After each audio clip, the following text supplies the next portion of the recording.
ജീവിതത്തിൽ ബുദ്ധിമുട്ടുകളോ വിഷമങ്ങളോ വരുമ്പോൾ അതിനെ പഠിക്കാനുള്ള അവസരമായി കാണുക. ആത്മീയമായി പഠിക്കുന്നതിന് പകരം സാമാന്യ ബുദ്ധി ഉപയോഗിച്ച് പഠിക്കുക. ദാഹിച്ചു വലഞ്ഞവന് മാത്രമേ ജലത്തിന്റെ യഥാർത്ഥ രുചിയും മൂല്യവും മനസ്സിലാക്കാൻ സാധിക്കുകയുള്ളൂ.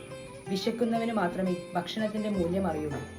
അതുപോലെ തന്നെ മരണത്തിൽ നിന്ന് തലനാരിഴയ്ക്ക് രക്ഷപ്പെട്ടവനെ ജീവിതത്തിന്റെ മൂല്യം അറിയുകയുള്ളൂ. ഈ മനുഷ്യ ജീവിതം ഭാണ്ഡം ചുമക്കുന്ന കഴുതയെ പോലെ ജീവിക്കാനുള്ളതല്ല. ജോലി ചെയ്യുന്നത് ജീവിക്കാൻ വേണ്ടി മാത്രമാകണം, അല്ലാതെ ജീവിക്കുന്നത് ജോലി ചെയ്യാൻ വേണ്ടി മാത്രമാകരുത്. നിരീശ്വരവാദിയായ ഡോക്ടർ ശങ്കർ കുറെ നാളായിട്ട് അസ്വസ്ഥതകൾ നിറഞ്ഞൊരു ജീവിതം ജീവിച്ചു വരികയായിരുന്നു. അതിനിടയിലാണ് സ്വപ്നമാണോ യാഥാർത്ഥ്യമാണോ എന്ന് തിരിച്ചറിയാൻ പറ്റാത്ത വിധം കുറെ ഉൾവിളികളും അതുപോലെ തന്നെ ദർശനങ്ങളും ഉണ്ടാകുന്നത്.